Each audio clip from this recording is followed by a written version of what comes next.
I saw the physio and they just gave me exercises.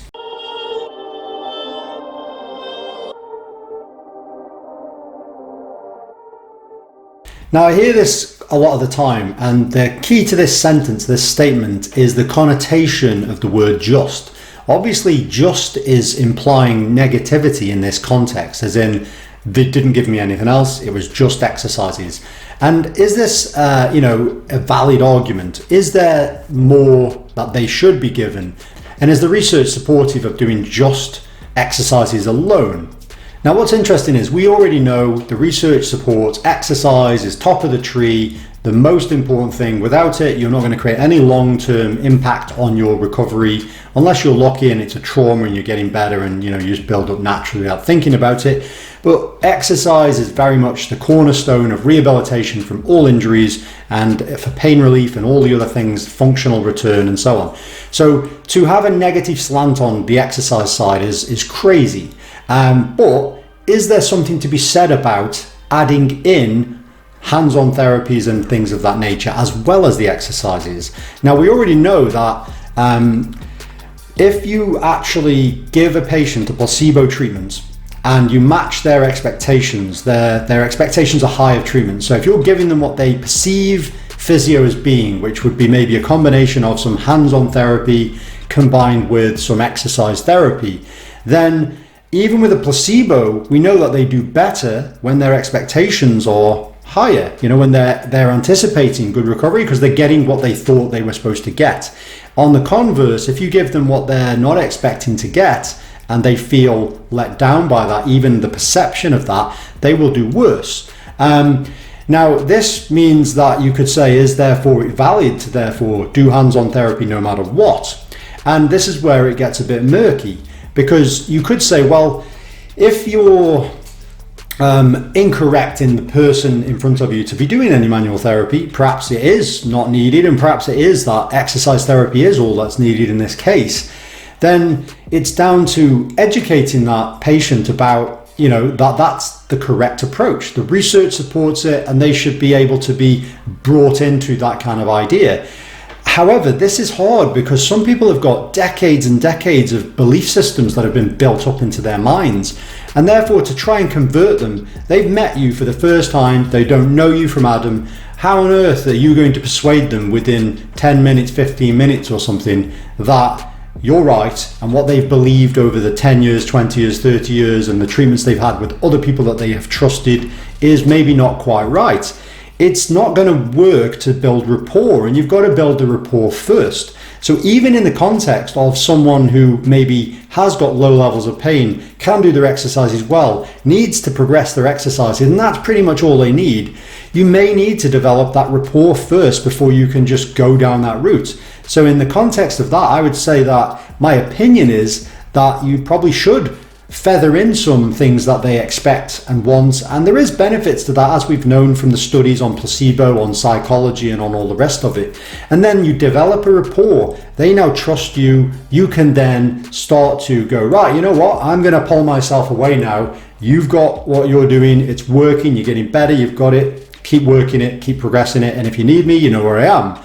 Now, this being said, is there a case where manual therapy is absolutely the correct approach alongside their exercises? And the answer to this is going to be yes. We know that someone who's in a lot of pain might not be able to actually achieve some of their exercises, and maybe then they are in too much pain to even attempt to try them or fearful of that. So this means that you could use manual therapies to try to reduce that pain, to enable their ability to do their exercises. So that would be legitimate in terms of why that would be needed.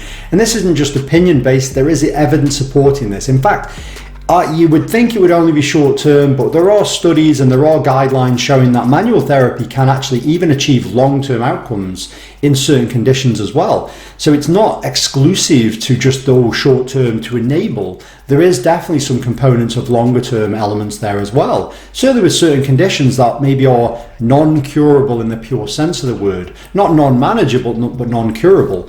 So I think we've got to remember that people, have got access to the internet, to Google. This generation, the younger generations, are particularly much more skeptical, have more polarizing views, and they are reinforced in them views based on social media algorithms and so on and so forth. So it's important to recognize this. You think about it, you've got all this stuff going on in the world, and to try and convert someone to a different thinking and different idea is next to impossible.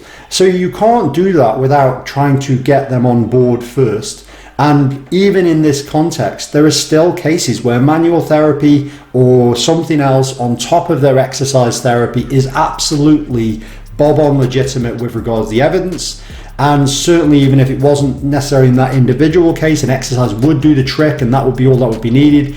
You may want to actually give that person what they want from you, as well as what they need from you. But equally, you can make that judgment. If you see a patient where it is literally they've got no real bias or sway, and you feel like you can educate them very well. And only the other day I did this just thing with this patient.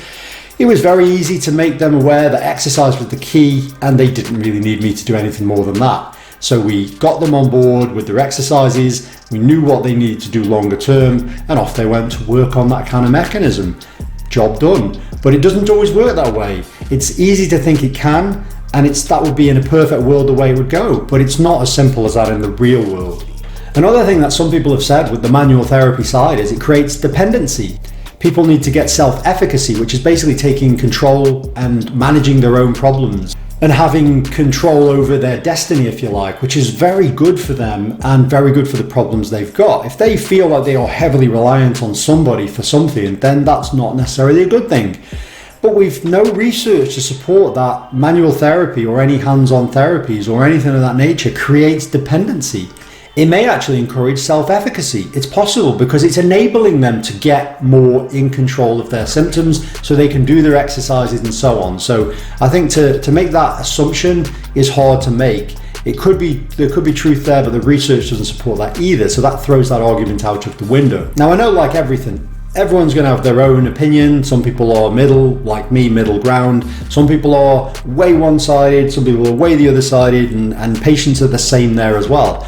So I think to be in the middle is a good place to be. It's not sitting on the fence. It is trying to be adaptable to the patient that's in front of you. It needs to be patient-centered. So you have to work on, what does this patient really need from me? What will give them the best outcome, and what will enable them the best? And if that can be purely exercise, brilliant. If it needs to be some manual therapy alongside, brilliant. As long as you're giving them what they need to get better, to become independent and sort them out in the long term. That's all that matters. So to get nitty gritty on, this view's the only approach and this view's the only approach, just doesn't make any sense. It needs to be fluid and adaptable, which is the best way to be.